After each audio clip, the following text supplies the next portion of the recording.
টিয়ের বিয়ে থেকে এবার একজন ব্যক্তির কথা শোনা যাক, যার নির্দিষ্ট কোনো চরিত্র নেই, গেছেন ইন্টারভিউ দিতে। আসসালামু আলাইকুম। ওয়ালাইকুম সালাম। ফানি চেহারা, নাম কি? ইচা মিয়া। ফানি ইচা মিয়া একটা নাম হলো নাকি? হ্যাঁ, তা হঠাৎ এ ধরনের ফানি নাম রাখার কারণটা কি? আসলে ইচা নামটির উৎপত্তি ইচা মাছ থেকে। ইচা মাছের যেমন নির্দিষ্ট কোনো চরিত্র নেই, অর্থাৎ যে তরকারিতে দেবেন খাওয়া যায়, তেমনি আমিও যে কোনো চরিত্র ধারণ করতে পারি। আমার নির্দিষ্ট কোনো চরিত্র ক্যারেক্টার নেই। আজ আপনার, কাল আরেকজনের। তাই ইচা মাছের সঙ্গে মিল রেখে আমার গার্জেন অভিভাবকরা নাম রেখেছে কি জানেন? নাম রেখেছে ইচা মিয়া। বলুন কেমনে রেখেছে? ফানি।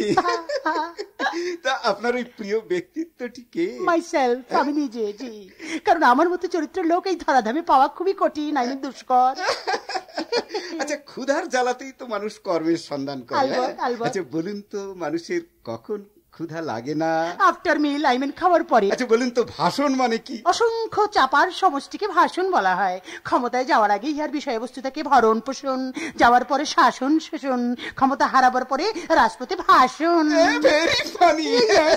আচ্ছা আচ্ছা, কোন মানুষের ভয় নেই? মরা মানুষের। আচ্ছা, এই যে একটা প্র্যাকটিক্যাল প্রশ্ন করি। হ্যাঁ, আচ্ছা ধরুন এই যে আমার সামনে গ্লাসটা রয়েছে না, এটা যদি ভেঙে যায় তাহলে কয় টুকরা হবে? দেখাচ্ছি, দাঁড়ান। গ্লাসটা ভাঙলেন কেন? প্র্যাকটিক্যালি উত্তর দেওয়ার জন্য। এই যে বললেন গ্লাসটা ভাঙলে কয় টুকরা হবে, আমি ভাঙলাম, এবার আপনি গুনে দেখেন কয় টুকরা হয়েছে। বলুন তো, সবচেয়ে দামি খাবার কোনটি?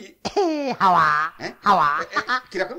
বললেন না, মানুষ হাজার হাজার টাকা খরচ করে কক্সবাজার, দার্জিলিং, ব্যাংকক, সিঙ্গাপুর হাওয়া খেতে চায়। আপনি বলুন পৃথিবীতে কোন খাবার এত দামি? Sir funny funny. জ্ঞানী জ্ঞানী। এমন একটা ওষুধের নাম বলুন তো যাতে সর্বরোগ সারে। টাকা মানে টাকা। পানি জ্ঞানী জ্ঞানী। আচ্ছা, ওই বাঁদর আর মানুষের মধ্যে পার্থক্যটা? বান্দরের লেজ আছে, মানুষের তা নেই, যেমন আপনারও নেই আমারও নেই। আচ্ছা আচ্ছা, সে বইচা মাছ পছন্দ করে, ইংরেজিটা কি? He likes book T fish. তার মানে সে পছন্দ করে হি লাইকস বই বুক, চা টি মাছ ফিশ, বইচা মাছ বুক টি ফিশ। আচ্ছা, এবার আপনার বয়সটা জানতে পারি? পারবেন না কেন? নিশ্চয়ই পারবেন। 31 বছর 1 মাস প্লাস 10 মাস 10 দিন। তার মানে আপনি কি জানি সেজন্য বুঝতে পেরেছেন? 31 বছর 1 মাস এটা পৃথিবীতে আমার বয়স। 10 মাস 10 দিন আমি মায়ের গর্ভে ছিলাম। মোট 31 বছর 11 মাস 10 দিন। ওই 10 মাস 10 দিনে ধরতে হবে? অবশ্যই স্যার, আমার মেইন জন্ম তো ওখানে, হিসেবে তো 10 মাস 10 দিন আগে আসার কথা। আপনি এখন কোন ডাক্তারকে দেখাচ্ছেন? ডাক্তার কেন স্যার?